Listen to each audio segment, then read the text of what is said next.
நேயர்களுக்கு வணக்கம். தாவேக்காவுக்கு ஆதரவு கொடுக்கிற இடத்துல திடீர்னு அந்தர்பல்ட்டி அடிக்கிறாங்களா திருமாவளவன் அவர்கள் அப்படின்னு தான் இங்க பேச வேண்டிய ஒரு விஷயமா இருக்கு. சமீபத்துல பேட்டி ஒன்றுல திருமாவளவன் சொல்லும்போது எப்ப வேணாலும் நாங்க என்ன பண்ணுவோம், இந்த அமைச்சரவையில இருந்து வெளியேறுவோம், அதுல எந்த வித மாற்று கருத்தும் இல்லை அப்படின்னு சொல்லி ஒரு பெரிய பூதாகரத்தை கிளப்பியிருக்கிறார். சோ இதனால தாவேக்காவுடைய ஆட்சியில குறைபாடுகள் இருக்குது அப்படின்னு மு.க. ஸ்டாலின் அவர்கள் சமீபத்துல சுட்டி காமிச்சாரு. அந்த குறைபாடுகளை ஆதரவு தெரிவிச்சேன்னு சொல்லிட்டு போனாங்களே, இவங்க ஏன் மௌனம் காக்குறாங்க, ஏன் அமைதியா இருக்கிறாங்க அப்படின்ற ஒரு விஷயத்த அவர் சொன்னாரு. இதனுடைய நீட்சியாதான் திருமாவளவர்கள் இப்படி பேசினாரா அப்படின்னு கூட அரசியல் வட்டாரத்துல பேசிக்கிறாங்க. என்னதான் இருந்தாலும் தாவேக்காவுக்கு கொடுக்கிற ஆதரவுல இருந்து எப்போ வேணா விசிகா வெளியேறதுக்கான வாய்ப்புகள் இருக்குது. அது அமைச்சரவையில இருந்தாலும் சரி இல்லாட்டியும் சரி, நாங்க எப்போ வேணா என்ன பண்ணுவோம், அமைச்சர் இருந்து வெளியேறுவோம், ஆதரவை வாபஸ் வாங்குவோம் அப்படின்னு தான் திருமாவளவர்கள் ஓப்பன் ஸ்டேட்மெண்ட் கொடுத்திருக்கிறதா இங்க நம்ம பார்க்கணும். தாவேக்காவுக்கு ஆதரவு கொடுக்குறேன் அப்படின்னு சொல்லிட்டு விசிகா, இடதுசாரிகள், ஐயுஎல் போன்ற கட்சிகள் என்ன பண்ணாங்க, முதல்ல வெளியில இருந்து தான் ஆதரவு கொடுக்குறேன் அப்படின்னு சொன்னாங்க. ஆனா விஜய்க்கு ஒரு பயம் இருந்ததுங்க. அதனால தான் நாங்க ஆதரவு கொடுக்காம எப்போனாலும் வெளியே கைட்டிட்டு வருவோம் அப்படின்ற ஒரு பயம் அவருக்கு இருந்தனாலதான் கூட்டணி ஆட்சி அப்படின்னு சொல்லிட்டு நம்ம உள்ள வந்துட்டா நம்மளை விட்டு போக மாட்டாங்க அப்படின்னு அவருக்கு ஒரு பயம் இருந்தது. அந்த பயத்தை நிவர்த்தி செய்யறதுக்காக தான் எல்லாருக்கும் என்ன பண்ணாரு, ஆதரவு யாருக்கெல்லாம் தெரிவிச்சாங்களோ அவங்களுக்கு எல்லாம் என்ன பண்ணாரு, அமைச்சரவையில பங்கு அப்படின்னு எல்லாருக்கும் கடிதம் அனுப்பினாரு. அதுல இடதுசாரிகள் உள்ள வரவே இல்லை, நாங்க உள்ள வந்தோம், ஐயுஎல் உள்ள வந்தாங்க. சோ இப்ப அவருக்கு பயம் போயிருச்சு அப்படின்னு அவர் நினைச்சிட்டு இருக்கலாம். ஆனா அதுதான் தப்பு. நாங்க எப்ப வேணா என்ன பண்ணுவோம், இந்த கூட்டணி ஆட்சியில இருந்து அமைச்சரவை பதவியை ராஜினாமா பண்ணிட்டு கூட வெளியேறுவோம் அப்படின்னு ஸ்டேட்மெண்ட் அவர் கொடுத்திருக்கிறார்.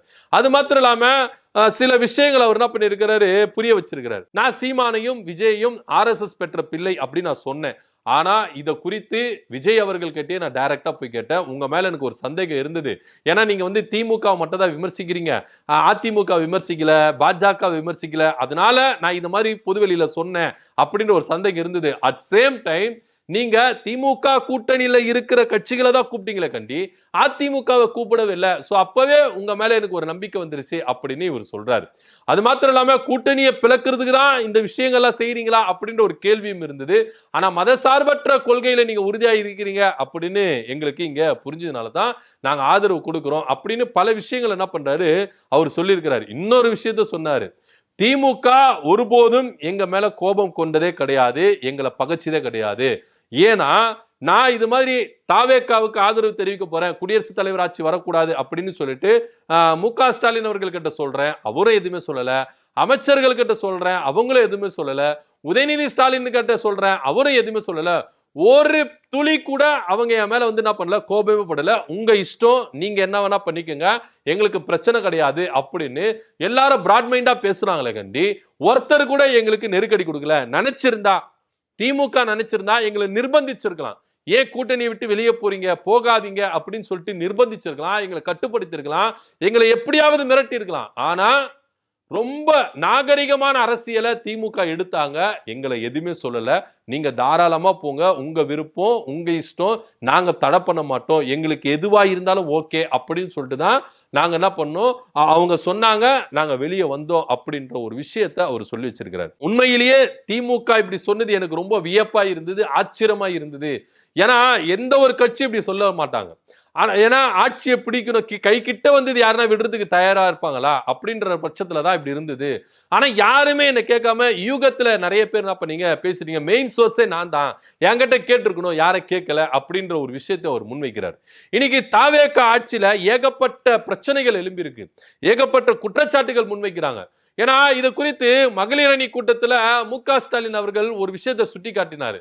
விவசாயிகள் எந்த அளவுக்கு போராடுறாங்க, சட்ட ஒழுங்கு பிரச்சனை எந்த அளவுக்கு சீர்கெட்டு போயிருக்கு, இவ்வளோ பிரச்சனைகள் இருக்கு, இவ்வளோ கொடுமைகள் நடந்துட்டு இருக்கு, இங்க இருந்து போயிட்டு ஆதரவு தெரிவிச்ச இந்த கட்சிகள் எல்லாம் மௌனம் காக்குறாங்களே ஏன்? ஏன்னா குதிரை பேரம் அப்படின்னு ஒரு விஷயம், 20 நாள்ல ஒரு 4 அமைச்சர் ராஜினாமா பண்ணிட்டு அங்க போய் சேராங்கன்னா என்ன மாதிரி ஒரு பேரம் நடந்திருக்கு?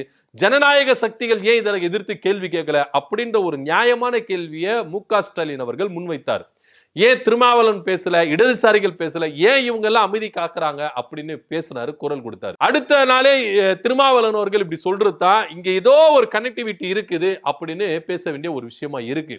ஏன்னா தாவேக்கானுடைய ஆட்சியினுடைய நடைமுறைகள் இப்போ கொஞ்சம் கொஞ்சமா சந்தேகத்தை ஏற்படுத்துற விதமா இருக்கு. பாஜக கூட கொஞ்சம் இணக்கமா போறாங்களோ, ஏன்னா பாஜக எந்தெந்த திட்டங்களை இங்க திணிக்கணும் அப்படின்னு நினைச்சாங்களோ, அந்தந்த திட்டங்களை திமுக அரசு இருக்கும் போது எது தடுத்தாங்களோ அந்த திட்டங்களை இப்போ தாவேக்கா கொஞ்சம் கொஞ்சமா உள்ள கொண்டு வராங்க. 100 நாள் வேலை திட்டம், இந்த திட்டத்தை இங்க திமுக அரசு எதிர்த்தாங்க. ஏன்னா இந்த திட்டத்தை உள்ள கொண்டு வந்தா 60-40 அப்படின்ற ரேஞ்சில் சேலரி கொடுக்கணும், இது தமிழ்நாட்டு அரசுக்கு பயங்கரமான நிதி நெருக்கடியை கொடுக்கும் அப்படின்னு சொன்னாங்க. நிபந்தனை இல்லாம கல்வி நிதியை கொடுங்க அப்படின்னு சொல்லிட்டு ரிக்வெஸ்ட் வைக்கிறார். இந்த திட்டத்தை ஏத்துக்கினாதான் நிதி அப்படின்னு ஒன்றிய அமைச்சர் தர்மேந்திர பிரதான் பிளாக்மெயில் பண்ணாரு. ஆனா அதெல்லாம் இவங்க கேட்காம நிபந்தனை இல்லாம கொடுங்க அப்படின்றாரு. தேசிய கல்வி நிறுவனங்களை இங்க உள்ள கொண்டு வாங்க அப்படின்னு சொல்லிட்டு நிர்மலா சீதாராமன் கிட்ட போயிட்டு ரிக்வெஸ்ட் வைக்கிறாரு. சோ இதெல்லாம் பார்க்கும் பொழுது விவசாயிகள் போராட்டங்கள், ஏன்னா இன்னைக்கு கம்யூனிஸ்ட் என்ன பண்ணிருக்காங்க, போராட்டத்தை அனௌன்ஸ்மெண்ட் பண்ணியிருக்கிறாங்க. விஜய் அரசுல விவசாயிகளுக்கு எதிராக அவ்வளவு கொடுமைகள் நடக்குது, நாங்க போராடுவோம் அப்படின்னு சொல்லிட்டு போராடிருக்காங்க. ஆதரவு கொடுக்கிற கட்சி போராடுது. இது போல பல இன்னல்கள் இங்க இருக்கிற மக்கள், கரண்ட் பிரச்சனை, எந்த அளவுக்கு கரண்ட் பிரச்சனை தலைவிழித்து ஆடுது, இது எல்லாமே தாவேக அரசுக்கு எதிராக நடக்கிற குற்றங்கள், பெண்களுக்கு எதிராக நடக்கிற குற்றங்கள், குழந்தைகளுக்கு எதிராக நடக்கிற குற்றங்கள். இன்னும் சொல்ல போனா சிங்கப்பெண் சிங்கப்பெண் சொன்னாங்களே, இந்த சிங்கப்பெண் அமைச்சு கும்மிடிப்பூண்டில இன்னைக்கு 3 வயசு குழந்தை கொடுமை பண்ணி என்ன பண்ணிருக்காங்க, கொலை பண்ணிருக்காங்க. சிங்கப்பெண் எங்க போச்சு? பெருசா நீங்க என்ன பண்ணீங்க, இனாகரேஷன் ஃபங்க்ஷன்லாம் வச்சீங்க, பேண்ட் எல்லாம் வாசித்தீங்க, சிங்கப்பெண்ணு ஆலப்போறா தமிழன் அப்படியெல்லாம் சொல்லி இது பண்ணீங்களா, இன்னைக்கு அந்த சிங்கப்பெண் எங்க போச்சு? சிங்கப்பெண்ணுக்கு அதிகாரமே இல்லாத சிங்கப்பெண்ணா இருந்தது, குற்றங்களை தடுக்கிறது மட்டும்தான் இவங்க வேலை அப்படின்னாங்களே. இன்னைக்கு கும்மிடிப்பூண்டில 3 வயசு குழந்தை குற்றங்கள் நடந்திருக்க, எங்க போனாங்க சிங்கப்பெண்? தூங்க போச்சா சிங்கப்பெண்? இல்ல ரெஸ்ட் எடுக்க போச்சா சிங்கப்பெண்? சொல்லுங்க முதலமைச்சர் அவர்களே அப்படின்னு தான் கேள்விகள் கேட்க தோணுது. ஆனா இந்த மாதிரி கேள்விகளை, இந்த அரசுக்கு எதிராக கேட்க வேண்டிய கேள்விகளை இவங்க ஆதரவு தெரிவிச்சுட்டு இருக்காங்களே, இவங்க ஏன் மௌனம் காக்குறாங்க? இடதுசாரிகளா இருக்கட்டும், விசிகாவா இருக்கட்டும், ஐயுமலா இருக்கட்டும், ஏன் அமைதி காக்குறாங்க? ஏன்னா வெளியில இருந்து தான் ஆதரவு தரேன், நீங்க அப்போ வெளியில இருந்து ஆதரவு தரேன் அப்படின்னு சொல்லிட்டா இந்த ஆட்சி செய்யற கொடுமைகள், இந்த ஆட்சி செய்யற தவறுகள் எதிர்த்து கேள்வி கேட்க மாட்டீங்களா? எங்க திமுக கூட்டணியில இருக்கும்போது, திமுக ஆட்சியில நீங்க கூட்டணியில இருந்தீங்க, அப்ப நீங்க எதிர்த்து கேள்வி கேட்டீங்களா? சாம்சங் விவகாரத்துல இடதுசாரிகள் எந்த அளவுக்கு நீங்க இந்த கவர்மெண்ட்டுக்கு எதிராக நின்று போராடினீங்க? உங்களை யாருன்னா எதுனா கேட்டாங்களா? தடுத்தாங்களா? கிடையவே கிடையாதுல்ல. சோ மக்களுக்கு எதுனா ஒரு விஷயம்னா, நீங்க கூட்டணியில இருந்தாலும், அந்த கூட்டணி கட்சி ஆட்சியில இருந்தாலும் எதிர்த்து கேள்விகள் கேட்டீங்க, போராடினீங்க. ஆனா இன்னைக்கு தாவேக்காவுக்கு போனா ஏங்க கேள்வி கேட்க மாட்டீங்க? ஏங்க அமைதியா இருக்கீங்க? எவ்வளவு கொடுமைகள் நடந்துட்டு இருக்கு, எவ்வளவு பிரச்சனைகள் நடந்துட்டு இருக்கு, ஏன் கேள்விகள் கேட்க மாட்டேன்றீங்க இப்படின்னு தான் ஸ்டாலின் அவர்கள் கேட்டாரு. இதனுடைய நீட்சி தான் விடுதலை சிறுத்தைகள் கட்சி திருமாவளவன் அவர்கள் சொல்றாரு, எப்ப வேணா இந்த கூட்டணியில இருந்து வெளியேறுவோம், அது நாங்க அமைச்சரவையில இருந்தாலும் ராஜினாமா பண்ணிட்டு வெளியேறுவோம் அப்படின்னு சொல்றாரு. இது பயந்து போயிட்டு ஆதவர்ஜனா சொல்றாரு, செங்கல்பட்டுல நடந்த அந்த கூட்டத்துல திருமாவளவர்கள் எதுக்கு தெரியுமா சொன்னாரு, எங்க மேல தப்பெல்லாம் கிடையாது, அவர் ஒரு குழப்பம் இருந்தது, அதுக்கு பதில் சொல்லிட்டாரு அப்படின்னு சொல்றாரு. அல்ல இல்ல, திருமாவளவர்கள் சொன்ன உடனே ஆதவர்ஜனாவுக்கு அல்ல இல்ல, உடனே பதிலச்சுன்னு சொல்றாரு. போற கூட்டம் என்ன கூட்டம், அந்த கூட்டத்துல என்ன கண்டென்ட் அதை பேசிட்டு வாங்க சார், தேவையில்லாம எதுக்கு சார் ஒரு கண்டென்ட் எடுத்து பேசுறீங்க? அப்போ உங்களுக்கு பயம் வந்துருச்சு, திருமாவளவன் அண்ணன் எப்போ வேணா நம்மளை கைட்டி விட்டுட்டு போவாரு, அமைச்சரவையில கொடுத்து நம்ம லாக் பண்ண பார்த்தோம், ஆனா இந்த அமைச்சரவையே நம்மளுக்கு பெருசு இல்ல, மக்களுடைய பணிதான் பெருசு, மக்களுக்கு எதிராக இந்த ஆட்சி நடக்குது, மக்களுக்கு எதிராக இந்த ஆட்சி கொடுமைகள் நடத்துது, மக்களுக்கு எதிராக இந்த ஆட்சியில சட்ட ஒழுங்கு பிரச்சனை இருக்குதுன்னு திருமாவளவர்களுக்கு தெரிஞ்சிருக்கு. சோ கேள்விகள் கேட்க கூடாதுன்னு சொல்றதுக்கு உங்களுக்கு அதிகாரமே கிடையாது, வெளியேற வேண்டாம் அப்படின்னு சொல்றது உங்களுக்கு அதிகாரமே கிடையாது. அதனாலதான் திருமாவளவர்கள் இப்பவே என்ன பண்ணிட்டாரு, ஒரு புள்ளி வச்சுட்டாரு, நாங்க எப்போ வேணாலும் வெளியே போவோம், எங்களை கேள்வி கேட்க கூடாது அப்படின்னு சொல்லிட்டாரு. இன்னைக்கு இடதுசாரிகளும் தவிச்சுட்டு இருக்காங்க. இடதுசாரிகளுக்கு பிரச்சனை இல்ல, அவங்க வெளியே தான் நிக்கிறாங்க, எப்ப வேணா டாடா காமிச்சிட்டு போயிடலாம். ஏன்னா திருமாவளவன் அப்படி இல்ல, ஆட்சியில அவர் பங்கு பெற்று இருக்கிறாரு, எப்ப வேணா ராஜினாமா பண்ணிட்டு போலாம் அப்படின்னு தான் சொல்றாரு. ஒரு அலர்ட் கொடுக்கிறாரு தாவேக அரசுக்கு, ஒரு அலர்ட், நீங்க பிஜேபி கூட இணக்கமா போக கூடாது, நீங்க பிஜேபி செயல் திட்டங்களை கொண்டு வரக்கூடாது, பிஜேபி கொள்கைகளை இங்க ஏத்துக்கிட்டு உள்ள வரக்கூடாது, ஒரு அலர்ட் தாவேக அரசுக்கு ஒரு அலர்ட் பண்றாரு. இந்த அலர்ட்டை விஜய் அவர்கள் புரிந்து கொண்டு நடந்துகிட்டார்னா நாங்க என்ன பண்ணுவோம், சப்போர்ட் பண்ணுவோம். அவர் நடக்காத பட்சத்துல பிசிறினார்னா அடுத்த செகண்ட் நாங்க வெளியேறுவோம் சொல்லிட்டாருங்க.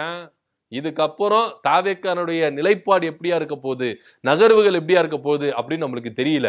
ஏன்னா இன்னைக்கு ஆதரவு கொடுத்துட்டோம் அப்படின்றதுக்காக உங்களுக்கு சப்போர்ட்லாம் பண்ணின்னு இருக்க மாட்டோம், எதிர்த்து கேள்விகள் கேட்போம். எங்களை நீங்க நெருக்கடி கொடுக்கிற பட்சத்துல நாங்க வெளியேறுவோம் அப்படின்னு சொல்லிட்டாங்க. சோ இந்த ஆட்சி ஒரு முடிவுக்கு வரப்போகுதா அப்படின்ற ஒரு கேள்வி கூட நம்மளுக்கு எழும்பதான் செய்யுது.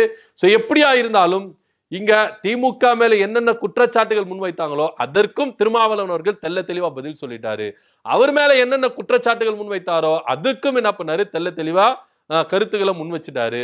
அது மாத்திரம் இல்லாம விஜய்க்கு ஒரு பயம் இருந்தது, அது பயத்தையும் ஓப்பனா போட்டு உடைச்சிட்டாரு. இந்த பயத்தினாலதான் எங்களுக்கு அமைச்சரவையில் இடம் கொடுத்து எங்களை லாக் பண்ணார கண்டி, மத்தபடி இல்ல. இதனால நாங்க லாக் ஆயிட்டோம் அப்படின்னு விஜய் நம்பிடக்கூடாது, நாங்க எப்போ வேணாலும் வெளியேறுவோம் அப்படின்ற ஒரு விளக்கத்தையும் கொடுத்துட்டாரு. இந்த விளக்கம் தான் இன்னைக்கு ஆதவ அர்ஜுனாவை அதிர செய்திருக்கு அப்படின்னு நம்ம சொல்லணும். சோ அதனால தான் அவர் இப்படி சொல்றாரு. சோ உண்மையிலேயே திருமாவளவன் அவர்கள் எப்போ வேணாலும் அமைச்சர்கள் வெளியேறலாம், வெளியேறி கூட்டணிக்கு கொடுத்த ஆதரவை வாபஸ் வாங்கலாம், என்ன வேணா நடக்கலாம். இந்த ஆட்சி நடக்கிறத பொறுத்து இருக்குது அப்படின்னு தான் இங்க பார்க்க வேண்டிய ஒரு விஷயமா இருக்குது. ஏன்னா விஜயனுடைய ஆட்சியினுடைய நகர்வு கொஞ்சம் கொஞ்சமா பாஜகவுக்கு இணக்கமா போகுது அப்படின்ற ஒரு சந்தேகம் இங்க வெளியில இருக்கிற இடதுசாரிகள், விசிக, ஐயுமல் போன்ற கட்சிகளுக்கு இருக்கிறதுனாலதான் இந்த மாதிரி ஒரு பதில், இந்த மாதிரி ஒரு தாக்கம் திருமாவளவன் அவர்கள் சொல்றதா இங்க அரசியல் வட்டாரங்களை பேசிக்கிறாங்க. சோ விஜய் அவர்களுக்கு திருமாவளவனுடைய ஆதரவு இருக்குமா, இல்ல ஏன் கூட்டணியில இருந்தாலும் அமைச்சரவையில் இருந்தாலும் ராஜினாமா பண்ணிட்டு வெளியேறுவோம் அப்படின்ற ஒரு அலர்ட் மெசேஜ் கொடுத்தாரு? நீங்க என்ன நினைக்கிறீங்க? கீழே கமெண்ட் பண்ணுங்க. நன்றி, வணக்கம்.